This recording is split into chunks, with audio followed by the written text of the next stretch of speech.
My guest today is Elisabeth Weingraber Pircher. Now, Ella is Austrian by birth, by journey is a citizen of the world, and by outlook and intellect is just as comfortable at a dinner table in your home as she is in the grandest universities of the world. Ella has a bright and shining intellect, but what makes her most interesting is her approachability across cultural boundaries. Ella believes that we share more than divides us. Let's drop into a conversation today where we listen to Ella talking about what it's like to be a person who seeks to find common ground in every circumstance. You're the oldest of five. You grew up in Graz, which is the second city of Austria, and you decided to be a Rotary exchange student after you did your matura, your high school. And a year in the United States, what did that give you? It was really important for me because I realized that how people reacted to me didn't necessarily have to do with the things I did. Because I did the same things in Austria than I did in the US, but people reacted differently to me. Yeah. I biked to school in Austria, and that was completely normal. And in the US, I was the girl on the bike. And so I realized that how people react to me only to a certain part and extent had to do with me. And the second, what it really did is it really sparked my interest to continue and explore the world, and I took the decision that I would return to Austria to study. That was when the Erasmus exchange program within Europe between universities was just starting. So I was in the student senate and then got offered a place at one of the Grand Cinq, one of the 5 business schools in France. And so I accepted it and I went to France for a year to study international management. I did have a grand time in France with lots of parties, discovering oysters. And so I got a phone call back then when banking was still a very personal relationship affair from my bank back in Graz, kind of telling me that there was a noticeable minus in front of my account and asking me what I was planning on doing in order to kind of get even and balance my account again. So I looked around and thought, what is a good way to make a lot of money quickly? And signed up for a program of selling books door to door in the US again. It was a high risk because I had to pay for my flight, for accommodation. I had to pay for the training up front. We were 15 French kids and me going out there, renting a basement and then starting to really sell books door to door. It's a very good lesson to knock on doors and ask. And people look at you when they open the door, they don't see you as a person. They don't see Elle from Austria who is a student and is trying to make some money. They see a person that's trying to sell them something. So I've learned that I shouldn't take their responses personally. So it was not because they didn't know me. I distinctly remember eating my peanut butter and jelly sandwich on the curb, looking at the street sweeper and going, street sweeping is an awesome job. Mm-hmm. I want to become a street sweeper. They have regular hours. They don't need to work from dawn to dusk. Yeah. They have a regular fixed income that they don't need to worry about. I want to become a street sweeper. I was desperate because it was so hard sometimes. And we ended up being only 2. And you were a wild success. Yes, I made a lot of money. So from there, you developed some mettle, showed that you wanted to be a businesswoman, showed that you had what it took to put yourself out there. And then you went back to Europe and met your husband. I had accepted to go and study in France at a business school, a well-known business school, and only it dawned on me slightly later after having accepted it that I didn't speak any French. So whoops. Oh, okay. Better learn that. So I found myself a French language course where I met a group of other language students who, that's now 30 years ago, all became really good friends. And we're still very good friends. And in 3 weeks' time, we're all going and meeting up in Madrid again. And my now husband is part of that group, and that's how we met and stayed in touch. We didn't become a couple immediately. But he got a job that put him out to Dubai in 95, 96, when Dubai was still a lot of sand and a lot of construction. Mm-hmm. And I decided to go and find a job there. And while working there, wrote my thesis about cultural influences in implementing total quality management systems in Dubai, which was all the rage then because they needed the certifications at that time. So that's how I then started out in a completely different part of the world. Again, just turning up and saying, here I am, I'm good. Can I have a job, please? Right. After a while, I had worked in different places and in different jobs, and my career didn't make sense anymore. At age 30, I had, worked in 6 different jobs in different countries, in different capacities. And so people looked at my CV, age 30, and said, I'm sorry, but you're not an expert in anything, or, you only stay in a place or in a company for a short amount of time. We need loyalty. How can you guarantee that you're staying longer? So that was one issue with the job. The other issue was my social issue, because wherever I went, I was either asked what my husband did, or if I was asked what I did, which was already a big bonus, I would have to start explaining what I did. Like, I run my own company and my clients are, and that's what I do. At which point, people's eyes started glazing over because they were expecting Gucci bag responses. They expected I work for XYZ company as the vice director of XYZ department. And so XYZ company is the brand name, the Gucci bag, and people then knew, ooh, cool company, fantastic. And it was completely irrelevant what the person actually did on a daily basis or what their skills were. The label was enough. It becomes tiring, and you start to sort of question your identity, have I done the right thing? If it's so hard to find, because in Brazil, when we then moved to Brazil, and there in 2000, and no one spoke English at that time, in Brazil, finding a job where you would speak English was almost impossible because you needed to speak Portuguese. So it took me a while to speak Portuguese, and it took me about a year to find a job. And during that year, I was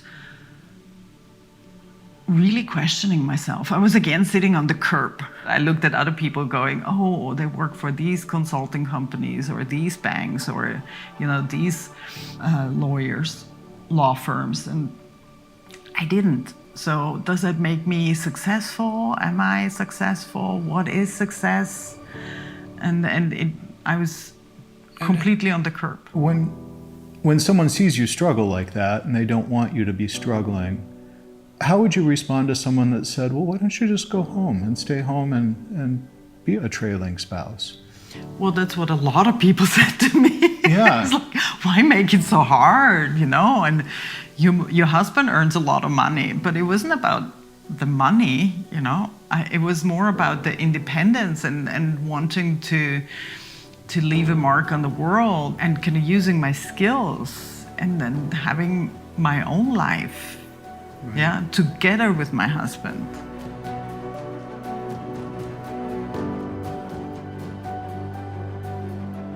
So your life took you to Brazil, and you finally, spoiler alert, did find a job in Brazil, and you started having your sons. Yep, I found a job in Brazil. I also got accepted to one of the most prestigious PhD programs in Portuguese language at the University of Sao Paulo. Mm-hmm. So I started that, had my sons, and worked. And that was for me very, very important, because I also started at that time to kind of formulate for myself, what is success for me? If it's not the traditional career ladder, what is it? And I still remember a speech by a university professor, or a lecture by a university professor, who said how important it is to claim your space on the street. To create community. And that's, that kind of now makes me think, yes, I was sitting on the curbside, that was my space. It's a good thing that I didn't give it up. Right. I got up and created that space, and that's exactly what became my definition of success. I wanted to create spaces where people could meet, feel safe enough to engage with people who think completely differently. And so you drove your little Jeep into the favelas. Yes. And did exactly that. Tell us a little bit about what it's like to be a blonde-haired, blue-eyed Austrian in a Jeep in a favela, trying to explain that you're there to create safe spaces. So for me, the biggest thing in the favela was not to be naive. So yes, I would walk through the favela on the curbs, knowing pretty well what I could and what I couldn't do, and how to dress and how to look. But going really deep in, I went in with authorities that were acknowledged authorities within the favela. And I met some of the most interesting leaders I've ever met in my entire life. And together with a colleague of mine, a Brazilian colleague and professor, we came up with the idea of taking leaders that work in big companies into the favela, but not to teach people there, but to learn from the leaders in the favela. Because if you run or are responsible for a favela, you have to deal with people who have no social security number, so they don't exist. Mm-hmm. You have to and they have no access to any health system, to banking, to postal services, nothing. You have drug gangs that you have to deal with, that have a strong interest and a very powerful way of getting their way. Right. You have big business interests. There are a couple of shops in there who make more money than the shops in the main streets of Sao Paulo. You have artists in there. I've met a guy who created an entire house without any statical training or architectural training out of plastic bottles, PET bottles. Yeah. Absolutely fantastic. There's a ballet school in there that trains ballerinas and then sends them off to the big ballet schools in Russia, Milan, Paris. So it's an astonishing world. And as a leader in that community, you have no power, you have to use your influence. So we took leaders from outside to get together with the leaders in the favela and to learn from each other. And that's exactly what I want, because I want people to learn from each other just as much as they learn from professors' books and what is out there.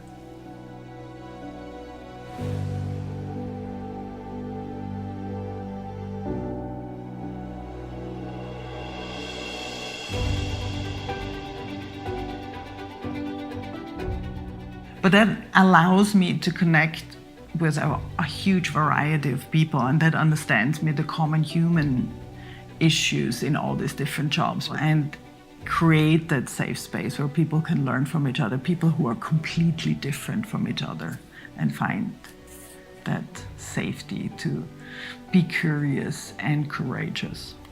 And ultimately, you are able to find your joy. Absolutely. I get goosebumps when I see how people develop, how they how their mindset grows into a mindset of awe and wonder that allows them to learn, that allows them to deal with life's problems with joyful serenity, because luck is just a momentary state. I don't want people to chase luck or happiness in that sense. I feel joyful serenity is a much better place from which to live your life. So I started to experience what I thought was really cool and what I wanted to do, and to realize what I was good at. And then I had, in the space of 6 years, 3 boys and moved 6 times. Then we arrived in Milan, and there I started breathing again and setting down roots and understanding, this is going to be a place where I can start thinking again about working outside of the house, so to speak, doing my own thing.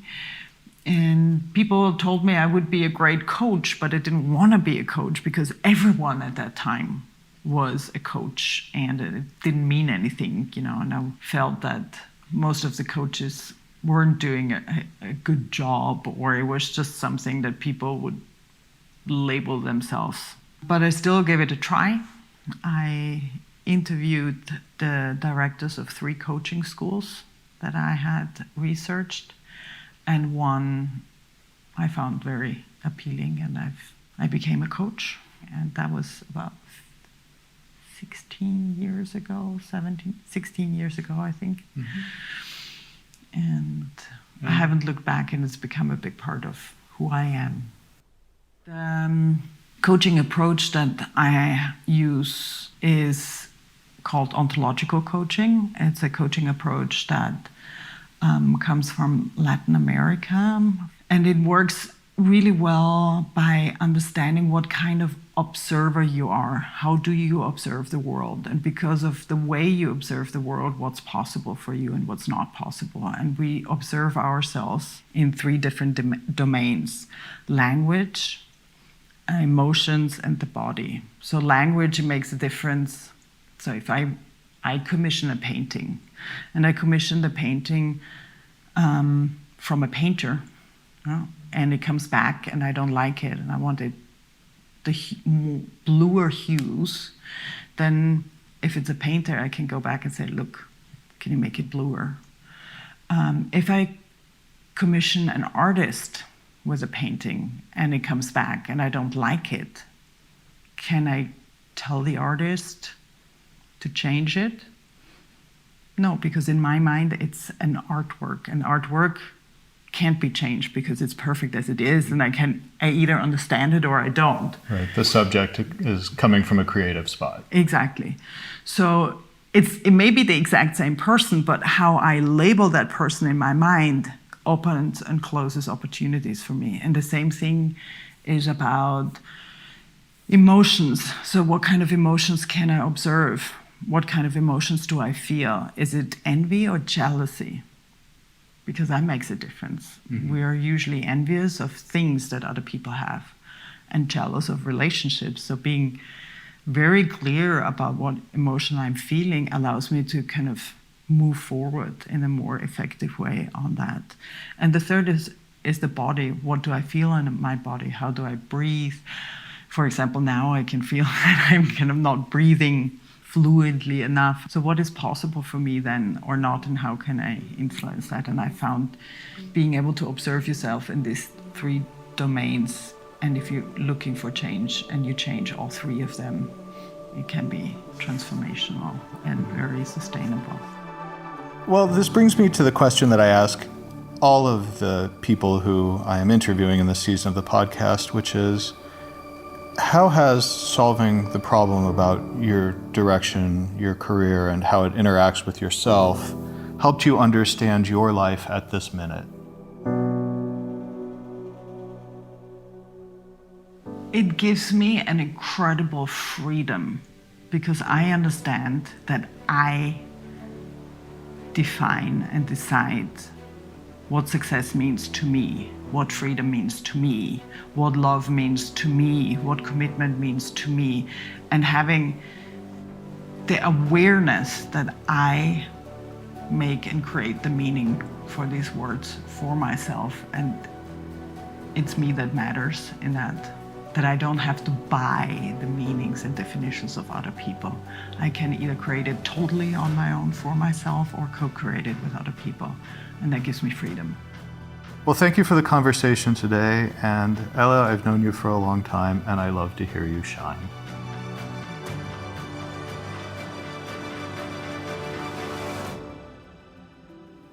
Well, thank you for joining me in the tall Dolomite Mountains of northern Italy as I talked with Elisabeth Weingraber Pircher about her desire to unite and for people to see the things they have in common rather than having people separate themselves among perceived differences. Before we wrap up here, I'd like to share with you something special, which is the design brief that I have written over the conversation that I had with Elisabeth.